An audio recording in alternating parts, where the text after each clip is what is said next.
오늘 말씀 갈라디아서 4장 8절부터 20절까지 말씀입니다. 신약성경 306페이지 갈라디아서 4장 8절부터 20절까지 우리 한 목소리로 같이 봉독하겠습니다. 그러나 너희가 그때에는 하나님을 알지 못하여 본질상 하나님이 아닌 자들에게 종 노릇하였더니 이제는 너희가 하나님을 알 뿐 아니라 더욱이 하나님이 아신 바 되었거늘 어찌하여 다시 약하고 천박한 초등학문으로 돌아가서 다시 그들에게 종노릇하려 하느냐. 너희가 날과 달과 절기와 해를 삼가 지키니 내가 너희를 위하여 수고한 것이 헛될까 두려워하노라. 형제들아, 내가 너희와 같이 되었은즉 너희도 나와 같이 되기를 구하노라. 너희가 내게 해롭게 하지 아니하였느니라. 내가 처음에 육체의 약함으로 말미암아 너희에게 복음을 전한 것을 너희가 아는 바라. 너희를 시험하는 것이 내 육체에 있으되 이것을 너희가 업신여기지도 아니하며 버리지도 아니하고 오직 나를 하나님의 천사와 같이 또는 그리스도 예수와 같이 영접하였도다. 너희의 복이 지금 어디 있느냐? 내가 너희에게 증언하노니 너희가 할 수만 있었더라면 너희의 눈이라도 빼어 나에게 주었으리라. 그런즉 내가 너희에게 참된 말을 함으로 원수가 되었느냐? 그들이 너희에게 대하여 열심내는 것은 좋은 뜻이 아니요 오직 너희를 이간시켜 너희로 그들에게 대하여 열심을 내게 하려 함이라. 좋은 일에 대하여 열심으로 사모함을 받으면 내가 너희를 대하였을 때뿐만 아니라 언제든지 좋으니라. 나의 자녀들아, 너희 속에 그리스도의 형상을 이루기까지 다시 너희를 위하여 해산하는 수고를 하노니 내가 이제라도 너희와 함께 있어 내 언성을 높이려 함은 너희에 대하여 의욕이 있음이라. 아멘. 믿음을 가진 사람과 믿음을 가지지 않은 사람을 구분짓게 하는 것은 무엇일까요? 믿음을 가진 사람과 믿음을 갖지 못한 사람의 근본적인 차이는 무엇일까요? 요한복음 3장에 보면 예수님을 찾아온 유대인의 종교 지도자 중에 한 사람이었던 니고데모와 대화하는 내용이 기록되어 있습니다. 니고데모는 바리새인이었고 구약성경에 아주 박식한 그런 사람이었습니다. 그는 한적한 밤에 예수님을 찾아왔어요. 왜냐하면 예수님께서는 낮에 너무 분주하셨기 때문에 그런 것입니다. 병을 고치시고 가르치시고 수많은 사람들과 상대하면서 예수님을 개인적으로 만날 시간을 만들기가 어려웠던 거예요. 그래서 한밤중에 아주 한적한 시간에 예수님을 찾아와서 그 마음가운데 있는 그 깊은 이야기를 예수님과 나누고 싶었던 것입니다. 그의 마음 가운데 뭔가 아주 갈급한 그런 마음이 있었다는 거죠. 그가 예수님께 이렇게 말하는 것입니다. 선생님, 우리는 당신이 하나님께서 보내신 분이라고 알고 있습니다. 하나님이 함께 하시지 않으면 선생님이 베푸시는 기적을 아무도 행할 수 없습니다. 예수께서 하나님께서 보내신 분이라는 이 표현은 그가 예수님을 하나님께서 보내신 모세나 엘리야나 엘리사와 같은 그런 선지자 중에 한 분이라고 이야기하고 있는 것이지요. 예수께서 행하셨던 여러 기적들이 있습니다. 여러 표적들이 있습니다. 하나님이 보내신 분이 아니라면 그런 일들을 할 수 없다고 그는 생각을 했고 예수님을 그렇게 생각하고 있는 것입니다. 그런데 이 니고데모의 이야기를 들은 우리 예수님은 니고데모가 예수님을 하나님께서 보내신 한 선지자 정도로 아는 것에 멈춰서기를 원하지 않으셨어요. 예수님이 이 땅에 오신 것이 무엇인지, 예수님이 이 땅에 오셔서 우리 인간에게 무슨 일을 행하려고 하시는지 그것에 대해서 그에게 알려주기를 원하셨던 것이지요. 그래서 니고데모의 이런 인사말 비슷한 이야기를 들으면서 예수님은 이렇게 대화를 이어가시는 것입니다. 진실로 진실로 내게 이르노니 사람이 거듭나지 아니하면 하나님의 나라를 볼 수 없느니라. 예수님의 말씀은 니고데모가 내가 다시 태어나지 아니하면 결코 하나님의 나라를 경험할 수도 없고 하나님 나라의 모든 것들을 누릴 수도 없을 뿐만 아니라 참여할 수 없다고 그렇게 말씀하신 것입니다. 거듭나야 한다, 다시 태어나야 한다고 하는 예수님의 말씀을 듣고 니고데모는 묻는 것입니다. 사람이 늙으면 어떻게 날 수 있사옵나이까? 두 번째 모태에 들어갔다가 날 수 있사옵나이까? 늙은 사람이 어찌 다시 태어날 수가 있습니까? 다시 한번 어머니 뱃속에 들어가 아기로 태어날 수는 없지 않습니까? 니고데모는 자신의 늙은 몸을 생각하면서 다시 태어난다고 하는 이야기가 참 어려운 것입니다.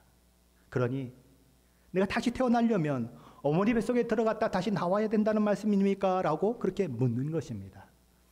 예수님은 그런 니고데모를 바라보시면서 진실로 진실로 내게 이르노니 사람이 물과 성령으로 나지 아니하면 하나님의 나라에 들어갈 수 없느니라. 육으로 난 것은 육이요 영으로 난 것은 영이니 내가 내게 거듭나야 하겠다 하는 말을 놀랍게 여기지 말라고 하시면서 거듭난다고 하는 것이 무엇인지 무엇을 의미하는지 설명해 주셨습니다. 여기서 육이라고 이야기하는 것은 어머니를 통해서 태어난 그 몸, 자라나고 성장하고 인생을 살다가 늙고 병들면 죽게 되는 우리의 이 몸을 가리키는 표현이죠.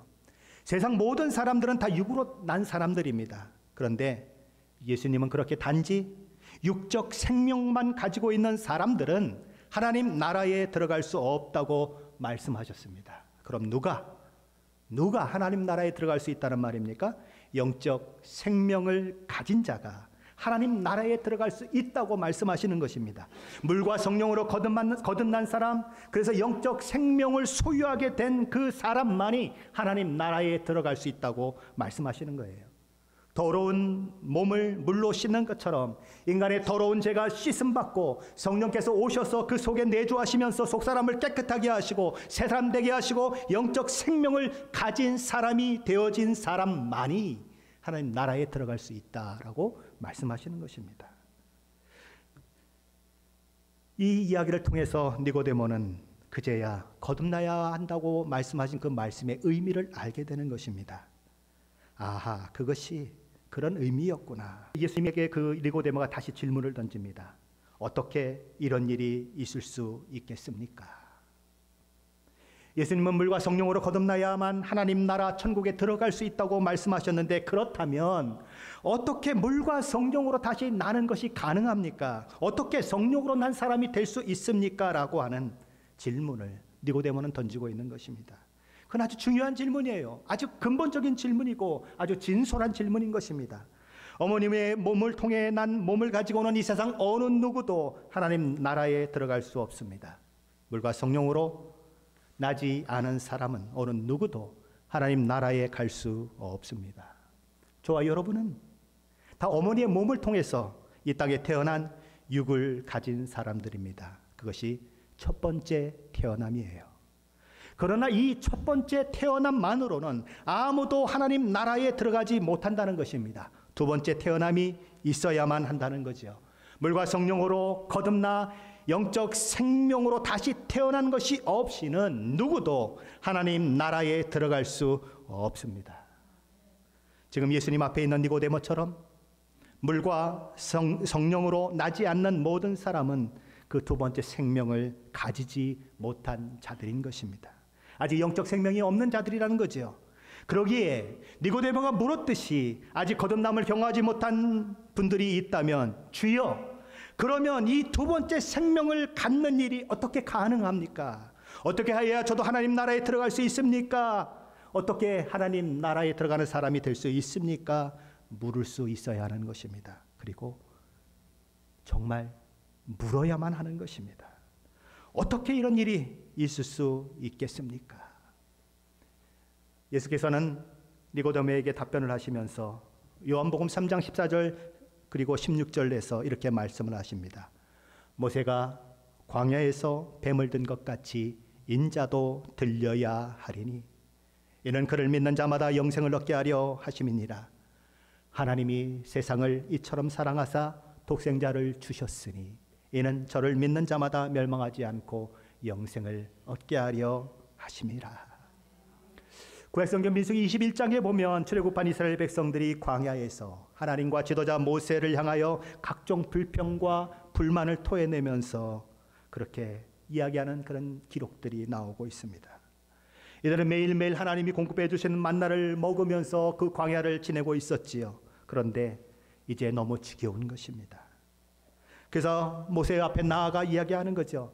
하나님과 모세, 당신은 어찌하여 우리를 애굽에서 인도하여 내어서 먹을 것도 없고 마실 것도 없는 이 광야에서 우리를 굶어 죽게 만들려고 하느냐며 원망의 소리를, 불평의 소리를 하게 되었던 거죠. 그들은 어떻습니까? 애굽의 노예에 있었어요. 그래서 울부짖었지요. 하나님, 우리가 정말 고통 가운데 있습니다. 언제 하나님은 우리를 돌아보시겠습니까? 그랬지요. 그래서 하나님께서 그들을 돌아보시고 모세를 부르셔서 그들을 구원해 내셨는데, 그들은 이렇게 하나님을 원망하고 있는 것입니다. 왜 우리를 애굽에서 구해냈느냐고 이야기하는 거예요. 지금까지 한 사람이라도 굶어 죽은 사람이 있습니까? 지금까지 한 사람이라도 목이 말라서 그렇게 죽은 사람이 있습니까? 없어요. 하나님께서 때마다 먹을 것을 주셨고 때마다 마실 물도 허락하셨어요. 늘 공급해 주셨어요. 그런데 그들은 하나님을 향한 믿음이 없는 것입니다. 자신들을 구원한 그 하나님, 능력의 그 하나님을 모르고 있는 거지요. 그래서 하나님을 반역하는 것입니다. 그래서 하나님께서 어떻게 하시죠? 진노하세요. 그래서 사막의 독사인 불뱀을 그들에게 보내시지요. 이 불뱀은 당시 사막 지역에 서식하고 있던 독사를 가리킵니다. 등에 불타는 듯한 그런 붉은 반점이 있어서 불뱀이라고 불리워지는 이 뱀은 치명적인 독을 머금고 있는 뱀으로서 이 뱀에 물리면 강력한 독성으로 인해서 물린 사람들의 그 몸이, 온 몸이 불덩어리가 되고 얼마 안 가서 곧 죽게 되는 무서운 뱀인 것입니다. 이 무시무시한 뱀에 물려서 수많은 사람들이 죽어가게 되는 것이지요. 그때야 이스라엘 백성들은 우리가 잘못했습니다. 모세요, 우리를 위해서 기도해 주십시오. 이 불뱀을 우리로부터 떠나게 해 주십시오라고 간청을 하게 되고 모세는 하나님 앞에 나아가 기도하게 되는 것입니다. 모세가 하나님 앞에 기도할 때에 하나님께서는 그에게 이렇게 말씀하시지요. 불뱀과 같은 놋뱀의 형상을 만들어서 높은 장대에 메어 달라. 그리고 외쳐라. 어떻게 외치라고요? 누구든지 이 장대에 달린 놋뱀을 쳐다보는 자는 살리라. 모세는 놋뱀을 만들어서 높은 장대에 메어답니다. 그리고 진죽을 돌아다니면서 독사에 물려서 그렇게 죽어가는 사람들을 향해 외치는 것입니다. 여기를 쳐다보십시오. 하나님께서 말씀하시기를 이 장대에 있는 놋뱀을 쳐다보는 자마다 다 나음을 얻을 것이라고 말씀하셨습니다. 살게 될 것이라고 말씀하셨습니다. 이 장대에 있는 놋뱀을 쳐다보세요 라고 외치며 그는 진중을 돌아다니게 되지요. 독사에 물려 죽어가는 사람들이 보인 반응은 어떤 반응들이 있을 수 있을까요? 한번 제가 세 가지로 생각을 해봤습니다. 첫째로 이런 반응이 있을 수 있겠죠.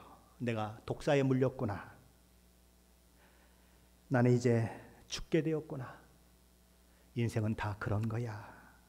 태어날 때가 있으면 죽을 때가 있는 거지. 인생은 순응하며 사는 거야. 그게 운명이지. 나는 내 죽음을 담담히 받아들이고 죽겠노라. 그런 반응을 보이는 사람이 있을 수 있겠죠. 오늘 종교 중에도 그런 종교들이 있지 않습니까? 둘째로, 아니 그런 말도 안 되는 소리가 어디 있느냐라고 반응할 수도 있습니다. 아니 세상에 놋뱀을 쳐다본다고 몸속에 퍼진 독이 없어진다니, 그래서 낫게 된다니, 그게 말이라 되는 이야기냐라고 생각하면서 그게 과학적인 것이냐, 그게 합리적인 것이냐 물으면서 쳐다보기를 거절하는 사람도 있을 것입니다. 세 번째 반응은 어떤 반응이 있을까요? 하나님의 말씀을 믿고 장대에 달린 놋뱀을 쳐다보는 반응이 있을 수 있겠죠. 어떤 반응이 올바른 반응이라고 성경은 얘기할까요? 민수기 21장 9절은 이렇게 말씀합니다. 모세가 놋뱀을 만들어 장대 위에 다니 뱀에서 물린 자가 놋뱀을 쳐다본 즉 모두 살더라. 어떻게 됐다고요? 모두 살더라.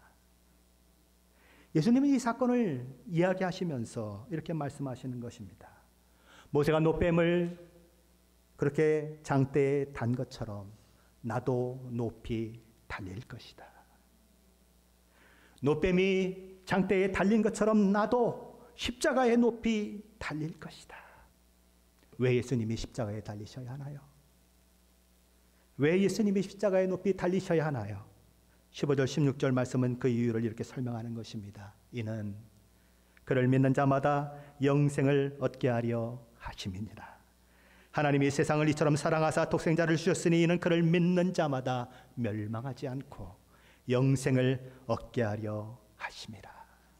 모세가 장대에 매단 노뱀을 쳐다볼 때에 사막에서 독이 있는 그 불뱀에 물려서 그 독 때문에 죽어가던 사람들이 살아났던 것처럼 예수 그리스도의 십자가를 바라보는 자는 죄와 사망으로부터 건짐받고 살아나게 될 것이다. 예수님은 선언하는 거죠. 자, 그런데 우리가 여기서 주목해야 할 것이 하나 있습니다. 뭐죠? 그 시대에 그 광야에서 불뱀에 물려서 죽어가는 그 이스라엘 사람들과 오늘 이 시대에 살아가고 있는 이 인류가 동일선상에서 언급되고 있다는 겁니다. 그때에 불뱀에 물려서 독사에 물려서 독이 온몸에 퍼지고 온몸이 불덩어리가 되어서 죽어갔던 그 사람들과 오늘 인류 가운데 있는 우리들 똑같은 상황을 만나고 있다. 그 시대 그 사람들이 절망했던 것처럼 오늘 이 시대를 살고 있는 우리도 절망 가운데 있다. 사망이 문턱에 이르러 있다라고 이야기하는 것입니다. 거기에 그 사람들은 불뱀에 물렸어요. 독사에 물렸어요. 독이 그 몸 안에 퍼져서 죽게 되었어요. 오늘 이 시대를 살아가는 인류는 죄라고 하는 독침에 찔려서 그 죄의 영향 가운데 죄의 저주를 받고 죽어가는 사망에 이르는 그런 처지에 놓여 있다는 것이죠. 똑같은 상황 가운데 있다는 것입니다. 고린도전서 15장 56절에서 사도 바울은 그래서 이렇게 얘기하죠. 사망이 쏘는 것은 죄요 죄의 권능은 율법이라. 공동번역 성경은 이것을 이렇게 번역을 했습니다. 죽음의 독침은 죄요 죄의 힘은 율법입니다. 죽음의 독침은 죄요 죄의 힘은 율법입니다. 인류를 사망에 이르게 하는 것이 무엇인가? 독침인 죄다라고 얘기하는 것입니다. 불뱀에 물린 이스라엘 백성들이 광야에서 그 치명적인 독으로 인해 사망에 이르게 되었던 것처럼 죄라는 독은 우리 모든 인류를 사망에 이르게 만들었다 그것입니다. 인자이신 예수님이 높은 장대와 같은 십자가에 달리셔야 할 이유인 것입니다. 무엇을 위해서요? 그것을 쳐다보는 죄인들, 예수님의 십자가 대속의 은혜를 믿고 받아들이는 죄인들로 하여금 죄로부터 해방되고 영원한 생명을 얻도록 하시기 위해서 예수님은 십자가에 높이 달려 죽으시는 것입니다.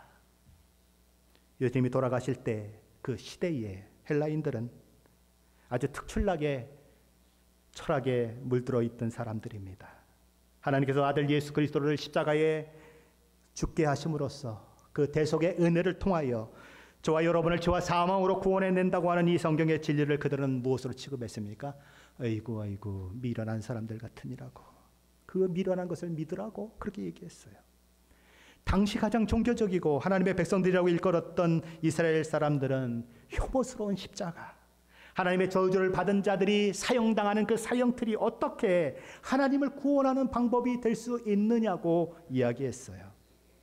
그래서 그들은 십자가를 거부했습니다. 오늘날도 수많은 사람들은 십자가를 거부해요. 십자가에 달린 예수님을 나의 구원자여 나의 주님으로 받아들이기를 거부하고 있습니다. 믿지 못하겠다고 그렇게 얘기를 하죠. 어떤 사람들은 얘기합니다. 내가 뭐 죄인도 아닌데 그 십자가가 내게 무엇이 필요하냐고 이야기하는 사람들도 있어요. 그러나 성경은 분명히 말씀하고 있습니다. 우리 주님의 십자가 대속의 은혜가 아니고는 누구도 하나님 나라에 들어갈 수 없다. 왜 그렇습니까? 모든 사람이 죄인이기 때문에 그렇습니다. 그래서 모든 사람은 물과 성령으로 다시 태어나야 하는 것입니다. 거듭나야 하는 거예요.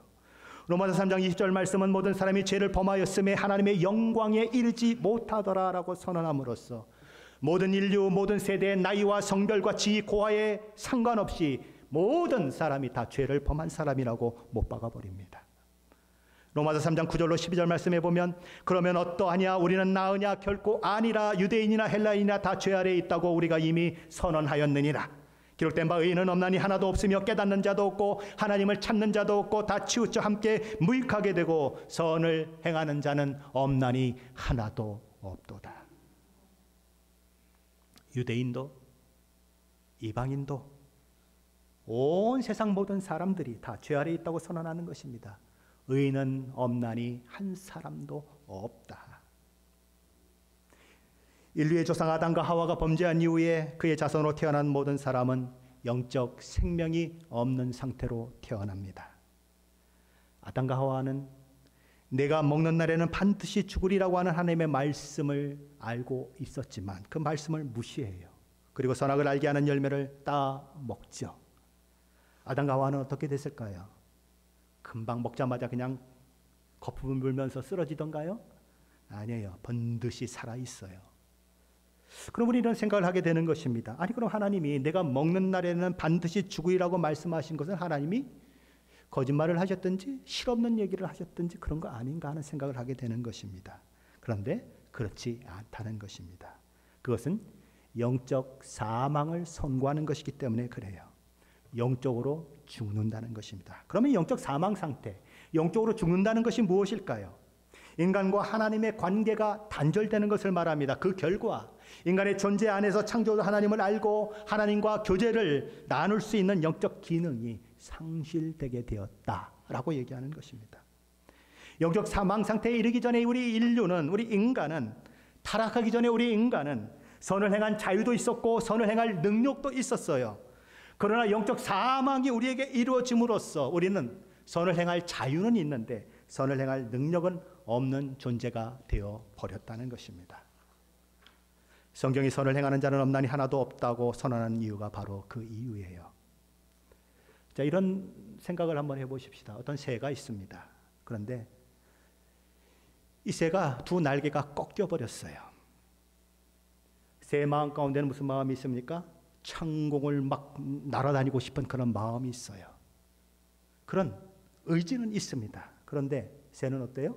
날아갈 수가 없어요. 선을 행하고 싶은 그런 의지는 있는데 선을 행할 능력이 없는 상태가 바로 누군가? 날개가 꺾인 새와 같은 존재, 바로 우리 인간이라고 하는 것입니다. 그러므로 우리 인간이 이 선을 행하는 자가 없나니 하나도 없다고 하는 이 말씀이 우리 인간에게 선포되는 그 이유는 인간이 이런 사람이라고 얘기하는 것이 아니라는 것입니다. 쉽게 말하면 인간이 다른 사람을 위해서 희생적인 삶을 사는 것이 불가능하다고 이야기하는 것이 아닙니다.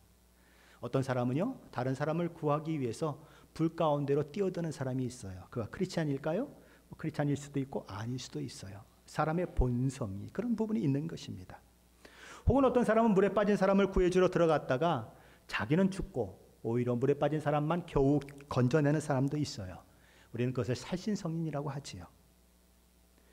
자, 어떤 사람은 크리스찬이 아닌데도 교통벽규를 잘 지키는 사람도 있는 것입니다. 그러면 우리는 이렇게 생각할 수 있지 않습니까? 그거 뭐 다 선이 아닙니까? 아니 근데 왜 그런 선한 일을 믿지 않는 사람들도 하는데 세상 사람들도 하는데 왜 선을 행하는 자는 없나니 하나도 없다고 성경이 이야기합니까? 라고 물을 수 있는 것입니다. 자, 근데 문제는 무엇입니까? 그 사람들이 선한 행동, 다른 사람들이 보기에 선한 행동을 하는데 그 선한 행동을 하는 동기, 이유가 하나님의 이름을 높여드리거나 하나님의 영광을 드러내거나 하나님을 사랑하는 동기에서 비롯되지 않더라는 것입니다. 하나님의 명령이나 하나님의 말씀에 순종하고자 하는 그런 마음에서 비롯되지 않더라는 거죠. 때로는 자기를 사랑하는 마음 때문에 또 조금 더 나은 부분에서는 다른 사람을 사랑하는 마음 때문에 그런 선하게 보이는 행동들을 하는데 그것이 하나님과 전혀 연결이 안 된다는 것이에요. 그러니까 하나님 보는 입장에서는 그 인간이 해갔던 모든 선이 하나님과 상관없는 선처럼 하나님이 판단하신다는 것입니다. 하나님께 받음직한 선, 정말 그들을 구원하고 그를 정말 하나님 앞에 세울 수 있을 만한 선으로 인정되지 않는다는 거죠. 그것이 인간이 가진 죄된 모습이라고 하는 것입니다. 그래서 선을 행하는 자는 없나니 하나도 없다라고 이야기하는 거죠. 혹시 태어나면서부터 하나님을 찾는 아이들을 보셨습니까? 혹시 자라가면서 복음을 들은 적도 없는데 내가 하나님 앞에 살겠다고 고백하는 사람을 보셨습니까? 세상에는 선하게 보이는 사람들이 너무너무 많아요. 석가모니는 어떨까요? 공자는 어떨까요? 얼마나 위대한 사람입니까? 얼마나 많은 사람들에게 아주 좋은 영향력을 미친 사람입니까? 그런데 그가 하나님을 찾던가요? 그가 하나님의 영광을 드러내던가요? 그가 하나님의 이름을 위해서 살던가요? 정말 하나님을 사랑하던가요? 아닌 거예요. 그가 행한 선은 인간이 보기엔 너무 큰 선이고 너무 아름다운 것이지만 하나님 앞에는 아무것도 아니라는 거예요. 하나님과 상관없는 선이요, 하나님이 인정하지 않는 선이라는 거예요. 그래서 모든 사람은 죄를 범하였음에 하나님의 영광에 이르지 못한다고 말씀하시는 거예요. 우리는 하나님과 상관이 있는, 하나님의 이름을 인정하고 하나님께 영광을 돌리는 그 선을 행할 능력이 없다는 거예요. 하나님의 말씀에 그래서 순종하지도 못하고 늘 불순종하는 자로 나타나기 때문에 인류는 다 죄인이다 라고 얘기하는 거예요. 제가 무슨 얘기를 하는지 이해하시겠죠? 고통벽교를 안 지켜서 죄인이 아니고요, 살인해서 죄인이 아니고 하나님 앞에 하나님의 말씀을 순종하는 자로 살지 못하기 때문에 죄인이요, 하나님이 원하시는 선을 행하지 않기 때문에 죄인이라는 거예요. 우리가 세상에서 생각하는 죄와 하나님이 생각하시는 죄가 다르다는 거죠. 물론 그 근본적인 죄 이외의 다른 여러 가지 죄도 하나님 앞에 죄가 될 수 있지만, 우리가 죄인이라고 근본적으로 이야기하는 그것은 우리가 아무리 내가 선하다고 주장한다고 할지라도 하나님 앞에 설 수 없다는 것을 여러분에게 말씀드리는 것이에요. 하나님 앞에 영적으로 죽은 자의 또 다른 모습은 어떤 모습이 있을까요? 우리 속에는 양심이 살아있지요. 그렇죠? 무슨 일을 하려고 그러면, 나쁜 짓을 하려고 그러면 양심이 살아있어서 가슴이 두근두근해요. 아이들도 나쁜 짓을 할 때는요, 쓱 하고 엄마를 쳐다보든지 아빠를 쳐다봐요. 왜? 뭐 때문에 그렇죠? 양심이 살아있어서 그래요. 자, 그런데 양심이 그렇게 하면 안 된다고 이야기하는데도 불구하고 양심에 반하는 행동을 하는 사람이 누군가? 바로 우리 인간이라는 거예요. 그래서 양심의 소리를 거역하고 양심에 반하는 행동을 하고 나니까 양심의 가책이 느껴지는 것입니다. 그래서 어떻게 하죠? 그 가책을 받지 않으려고, 가책을 느끼지 않으려고 자꾸만 자기를 합리화해요. 성경이 죄라고 얘기하는 것을 뭐라고 얘기합니까? 그건 죄가 아니야. 원래 태어나면서부터 가진 성향이야. 그거는 멘털리 뭐가 문제가 있어서 그런 거야 라고 얘기하는 거예요. 근데 그것만 해도 문제가 생기는데 더 나아가서 어떻게 주장합니까? 자기만 죄가 없다고 하는 것이 아니고 자기와 똑같은 죄를 범하는 사람을 향해서 그거 괜찮은 거야, 그거 죄가 아니야 라고 얘기하는 것입니다. 그리고 자기들끼리 힘을 모아요. 그래서 어떻게 합니까? 법을 만들어내고 오히려 그것을 죄라고 지적하는 사람들을 어떻게 하죠? 감옥에 집어넣고 어려움을 겪게 만드는 그 일들이 일어나지요. 이 현실에서 우리가 보고 있는 이야기예요. 자기를 옳다할 뿐만 아니라 자기와 같은 똑같은 일을 행하는 사람들을 옳다고 만들고 오히려 자기들을 향해서 죄인이라고 하는 사람들을 죄인이라고 만들어 놓고 그들을 감옥에 보내고 어려움을 겪게 하는 일들을 지금 하고 있는 것입니다. 로마서 1장 32절은 이렇게 타락한 본성을 가진 인간의 모습을 이렇게 기록하고 있어요. 그들이 이 같은 일을 행하는 자는 사형에 해당한다고 하나님께서 정하심을 알고도 자기들만 행할 뿐 아니라 또한 그런 일을 행하는 자들을 옳다 하느니라. 예수님께서 말씀하신 것처럼 육으로 난 것은 육일 뿐이에요. 영적으로 죽은 타락한 본성을 가진 사람들은 그래서 하나님을 거부하는 것입니다. 하나님을 그 마음에 두기를 싫어하고 하나님의 영광을 영화롭게 하는 그 일들을 거부하는 것입니다. 하나님께 합당한 영광을 돌리려고 하지 않는 거지요. 하나님의 말씀에 순종하는 것도 거부하는 것입니다. 왜 그렇습니까? 영적으로 죽었기 때문에 그래요. 그 모든 것이 하나님 앞에 뭐로 드러납니까? 죄로 드러나는 것이지요. 그래서 너는 죄인이다 라고 하나님 말씀하시는 거예요. 죄는 정죄받을 수밖에 없습니다. 죄의 결과는 사망인 거예요. 죄의 독점은 인간을 사망으로 끌고 가는 것이지요. 그것이 인류 모든 사람들이 당면한 그런 처지인 것입니다. 그러나 모세가 불뱀을 장대에 달고 쳐다보는 자는 살리라 외쳤을 때에 그것을 쳐다보는 자가 살아나는 것처럼 예수님의 십자가를 쳐다보고 믿음으로 반응하는 자는 죄사함 받고 죄의 저주로부터 해방되고 사망에서 생명으로 옮겨진다고 말씀하는 거예요. 우리는 서두에서 믿음을 가진 사람과 믿음을 갖지 못한 사람의 근본적인 차이는 무엇일까요? 라고 하는 질문을 던졌었습니다. 근본적인 차이가 무엇일까요? 한 사람은 과거에도 육의 사람이요, 지금도 육의 사람인 그런 사람이고, 다른 한 사람은 과거에는 모든 세상 사람과 동일한 육의 사람이었지만 거듭남으로 지금은 영적 생명을 가진 사람이 된 사람인 것입니다. 오늘 본문 8절과 9절 말씀을 인용하자면 그때에는 하나님을 알지 못하고 본질상 하나님 아닌 것들의 종노릇 하던 사람이었는데, 현재는 예수 그리스도를 믿음으로 하나님을 알 뿐 아니라 더욱이 하나님이 아신 바 된 사람이 누구냐? 바로 믿음을 가진 사람이라는 것입니다. 갈라디아 성도들은 바로 그런 은혜를 경험한 사람들이었어요. 바울이 전해준 복음을 듣고 물과 성령으로 거듭난 사람들이었어요. 바울은 그들을 처음 만날 때에, 그들에게 복음을 전할 때에 참으로 육체적으로 약한 상태 가운데 있었어요. 그런 바울의 모습을 보면서 갈라디아 지역 사람들은 참 보기 흉하구나, 시각적으로 도무지 저 사람을 통해서 바른 말이 전해질 것 같지 않는 그런 정말 믿기 힘든 그런 형상을 누가 가지고 있었습니까? 사도 바울이 가지고 있었어요.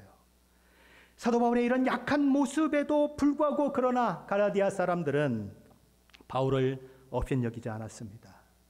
여기 업신여긴다고 하는 것은 신들을 화나게 한 사람으로, 악마의 영향을 받은 사람으로 생각하지 않았다는 거예요. 그 시대에는 병이 걸리거나 장애가 있으면 신을 화나게 만들었거나 또는 악마의 영향을 받았다고 생각을 해서 그 사람들을 향해서 퇴하고 침을 뱉었어요. 그렇게 침을 뱉지 않았다는 것입니다. 멸시하거나 하찮게 여기지 않았다는 거지요. 또한 갈라디아 사람들은 그런 바울을 버리지도 않았습니다. 쫓아내거나 거절하지 않았다는 것입니다. 그런 정도가 아니고 갈라디아 사람들은 바울을 천사와 같이, 아니 심지어는 그리스도 예수께서 오실 것처럼 그렇게 영접했다고 바울은 말하는 것입니다. 우리 14절 말씀 한번 같이 보십니다. 갈라디아서 4장 14절입니다. 같이 읽습니다. 너희를 시험하는 것이 내 육체에 있으되 이것을 너희가 업신여기지도 아니하며 버리지도 아니하고 오직 나를 하나님의 천사와 같이 또는 그리스도 예수와 같이 영접하였도다. 이것은 바울을 천사처럼 여겼다거나 예수님처럼 여길 만큼 바울을 사랑했다는 말이 아닌 것입니다. 그들이 바울이 전하는 그 복음 때문에, 그 복음이 주는 그 기쁨 때문에, 그 복음이 주는 소망 때문에 바울을 마치 천사가 전해주는 사람처럼, 예수께서 직접 전해주는 말씀을 전하는 사람처럼 바울을 통해서 복음을 들었다는 것입니다. 이 갈라디아 성도들은 사도 바울을 예수 그리스도의 공식적인 대사처럼, 사신처럼 여겼다는 거예요. 만일 그들이 바울을 외모로 판단하고 듣기를 거부했다면 그들은 바울을 통해서 복음을 듣지 못했을 것이고, 복음을 듣지 못했다면 영원한 멸망에 처해질 수밖에 없었을 것입니다. 그들은 정말 바울의 모습을 보면 시험 들 만한 그런 상황을 맞고 있었는데, 몸이 약한 바울을 통해서 들은 그 복음을 받아들였고, 그래서 하나님도 모르는 이방인이요, 하나님의 약속에 대해서는 외인이요, 상관없는 자들이었던 그 신분에서 하나님을 아는 자들이요, 하나님의 약속에 참여하는 자들이요, 하나님의 자녀가 되는 놀라운 영광의 신분을 얻게 된 것입니다. 근데 그런 갈라디아 교회 성도들 가운데 문제가 생긴 것입니다. 유대로부터 왔던 어떤 거짓 선지자들이 예수 그리스도의 복음만으로 충분하지 않다고 가르친 거예요. 갈라디아 성도들은 그 가르침에 따라서 복음만으로 충분하지 않다면서, 우리 주 예수 그리스도의 십자가만으로 충분하지 않다면서 율법을 지키는 것을 통해서 자신의 구원을 이루려고 노력하는 그 일들을 하게 된 것입니다. 그래서 유대인들처럼 날도 지키고 달도 지키고 절기도 지키고 해를 삼가 지키려고 애썼다는 거지요. 자, 그렇게 되면 어떤 문제가 발생할까요? 예수 그리스도의 십자가만으로 충분하지 않다고 생각하고 율법을 지키거나 어떤 행한 일이나 어떤 내가 했던 공로로서 구원을 받으려고 생각한다면 어떤 문제가 생길까요? 그렇게 되면 시도 때도 없이 구원의 확신이 흔들려요. 구원이 예수 그리스도께 근거한 구원이 아니고 내가 행한 것, 내 공로에 근거한 구원이 되면 어떻게 되죠? 내가 제법 잘할 때, 내가 기도도 열심히 하고 성경도 열심히 보고 교회 출석도 잘하고 그럴 때는 내가 구원받은 것 같다가 조금 실수하고 넘어지고 성경을 잘 못 보게 되고 기도도 잘 안 하게 되고 그러면 어떻게 되죠? 아이고, 나는 구원받지 못했는가 봐 라고 하는 생각을 하게 된다는 거죠. 구원이 그냥 흔들려요. 어떨 때는 구원받은 것 같고 어떨 때는 구원받지 않은 것 같고 막 흔들리다 보니까 영적인 성장을 못하고 맨날 어린애의 모습으로 있게 되는 것입니다. 그러다 보니까 다른 사람에게 복음도 전하지 못하는 그런 상태를 이루게 돼서 하나님께서 주신 사명도 감당하지 못하는 자가 된다는 것입니다. 죄로부터 자유케 되었어요. 사망 권세를 이겼어요. 그래서 그 기쁨과 평안을 누렸었는데 자기의 힘, 자기의 의지로 율법을 지켜서 그 구원을 이루려고 하다 보니까 불안함이 찾아오고 근심이 찾아오는 거죠. 아무리 내가 잘 지키려고 해도 지킬 수 없는 내 모습을 보면서 주께서 주신 그 구원의 감격과 기쁨이 사라지게 되는 것입니다. 우리 주 예수 그리스도의 구원의 그 은혜만을 드러내지 못하는 자가 되니까 자기가 이룬 것, 자기가 행한 것을 드러나게 되어 있는 거죠. 그래서 뭐가 생깁니까? 자기 의가 생기고 자기 자랑이 생겨요. 그래서 다른 사람 앞에 나는 이런 사람이야, 나는 이렇게 믿음이 괜찮은 사람이야 라고 보이고 싶은 마음이 생기고 그것이 교만으로 나아가게 되고 더 나아가면 다른 사람을 정죄하는 데까지 나아가게 됩니다. 너는 왜 아직도 그 모양이야? 왜 나처럼 노력을 못해? 라고 얘기하는 거죠. 하나님의 은혜를 잃어버린 사람의 특징인 것입니다. 사도 바울은 그들을 향해서 말하는 것입니다. 15절 말씀 한번 같이 보십니다. 15절입니다. 너희의 복이 지금 어디에 있느냐? 내가 너희에게 증언하노니 너희가 할 수만 있었더라면 너희의 눈이라도 빼어 나에게 주었으리라. 사도 바울이 전한 그 복음을 듣고 그토록 즐거워하고 그토록 기뻐했던 그 모든 것들은 어디로 갔느냐고 사도 바울은 묻는 것입니다. 너희가 그때에는 너희 눈이라도 내게 빼어줄 것처럼 행동하지 않았느냐? 너희는 너희 눈을 빼어주어도 아깝지 않을 만큼 내게 대해서 존경심과 애정을 표현하면서 복음으로 인한 감동과 감격에 빠져들었지 않았느냐? 그런데 지금 왜 그렇게 되어 있느냐라고 묻는 것입니다. 16절 말씀은 이렇게 되어 있죠. 그런즉 내가 너희에게 참된 말을 함으로 원수가 되었느냐?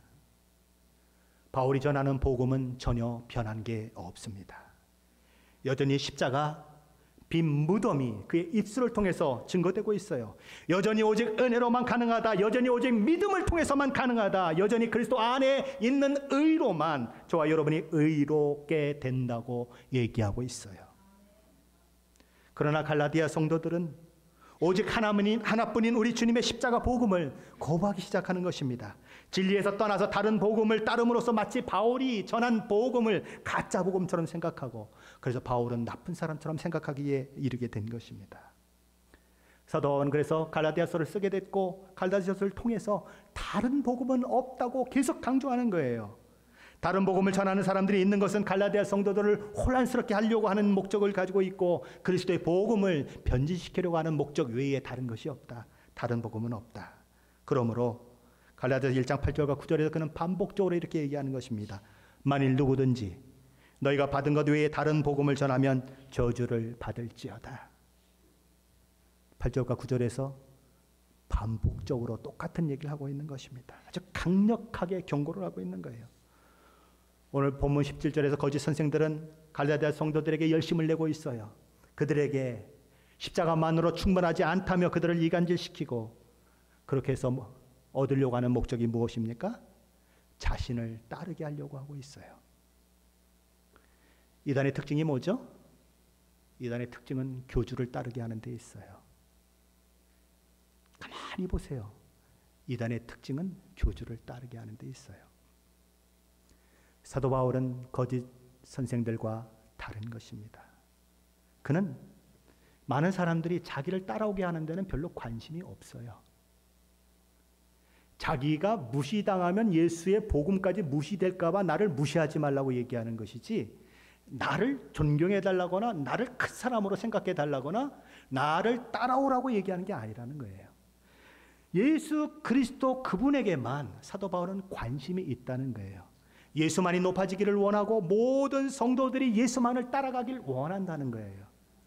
그게 교회가 되어야 한다는 거죠. 그게 교회 목사의 역할이 되어야 하고, 성도들도 초점을 목사에게 맞추는 것이 아니고 목사가 전하는 말씀을 듣고 그리스도께 초점을 맞추는 교회, 예수만을 사랑하는 교회, 그게 진짜 교회라는 거예요. 사도 바울은 갈라디아 성도들이 예수 그리스도만을 따르는 자들이 되기를 정말 소원하고 있어요. 그런데 지금 그들이 흔들리고 있는 겁니다. 그래서 19절 말씀에서 그는 이런 얘기를 하는 것이죠. 우리 19절 말씀도 한번 같이 읽어봅니다. 19절입니다. 나의 자녀들아, 너희 속에 그리스도의 형상을 이루기까지 다시 너희를 위하여 해산하는 수고를 하노니. 사도 바울은 갈라디아 성도들을 향해서 나의 자녀들아 라고 부릅니다. 무슨 얘기죠? 이미 해산했어요.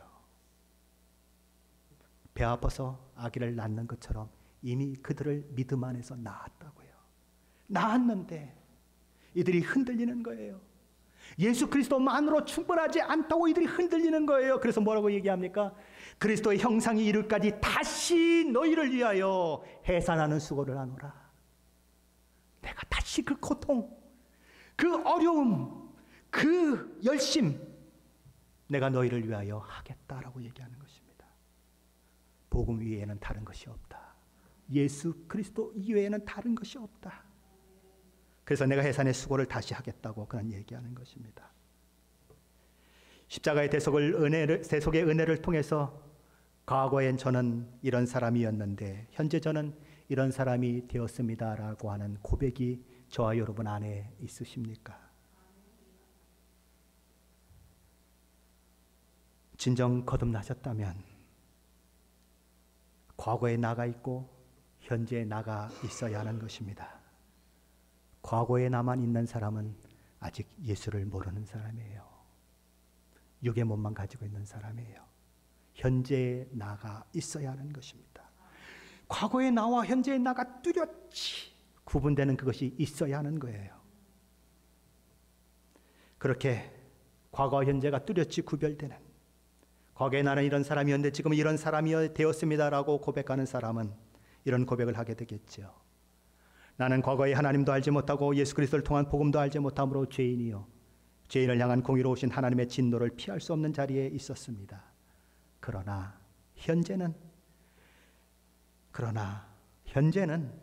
성령 하나님의 역사와 인도하심을 따라 복음을 받아들인 자로 죄사함을 받고 의롭게 되어 하나님의 자녀요 하나님의 상속자요 하나님의 모든 복과 은혜를 누리는 자들이 되었습니다. 과거에 나는 이런 사람이었는데 현재의 나는 이런 사람이 되어 있습니다. 하나님의 은혜입니다. 하나님의 사랑입니다. 나는 십자가를 경험한 자입니다. 라고 하는 고백이 있는 거지요. 이 고백이 저와 여러분의 참 고백이라면 저와 여러분은 더 이상 종이 아니요 하나님의 자녀인 것입니다. 구원받았으니 아무렇게나 살아도 된다고요? 구원받았으니 마구마구 죄를 지어도 상관없다고요? 십자가가 있으니까 다 용서되니까 상관이 없다고요? 아니에요. 그게 아니에요. 종과 자녀의 차이점이 뭐죠? 종은요, 매맞을까봐, 징계를 받을까봐 순종하는 사람이에요. 자녀는요, 아버지를 사랑하기 때문에 순종하는 사람이에요. 저 여러분에게 한번 물어보십시다. 누가 더 순종을 잘할까요?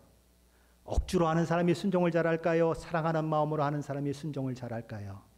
물어보나 마나예요. 부부가 있어요. 누가 더 나를 사랑하는 사람일까요? 여보, 쓰레기 좀 버려줘. 그러면 억지로 가는 사람이 나를 사랑하는 사람일까요? 아니면 알아서 쓰레기를 들고 나가는 남편이 나를 사랑하는 남편일까요? 물어보나 마나예요. 누가 사랑하는지는 알 수 있어요.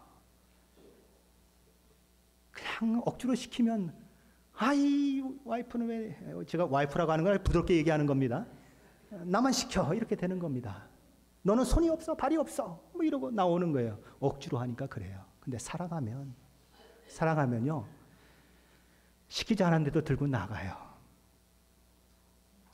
우리 남편들이요 아내를 그렇게 사랑하십시오. 우리 아내들이요 남편을 그렇게 사랑하십시오. 우리 예수의 사랑도 바로 그런 것입니다. 두려워서 사랑하는 게 아니에요. 두려워서 순종하는 게 아니에요. 너무 감사해서 나를 사랑해 주신 것이 너무 감격이 돼서 순종하다 보니까 그 순종이 진짜 순종이 되더라는 거예요. 종일 때 가졌던 그 순종과는 비교할 수 없는 순종이 나를 통해서 일어나더라는 거예요. 그게 자녀의 특권이에요. 자녀니까 개막나리로 살겠다고요? 아직 하나님의 사랑을 모르는 거예요. 하나님의 사랑을 알면 그럴 수 없어요. 저 여러분의 구원이 어떤 것인지 확인하십시오. 구원을 확신하시고 흔들리지 마십시오. 내게 주어진 이 구원이 얼마나 귀한 것인지를 생각하십시오. 그리고 그 구원에 흔들리지 않는 믿음을 가지고 주의 일에 힘쓰는 그런 자들이 되십시오. 그런 모든 은혜가 저와 여러분 가운데 있으시길 예수 그리스도 이름으로 간절히 축원합니다. 기도하십시다.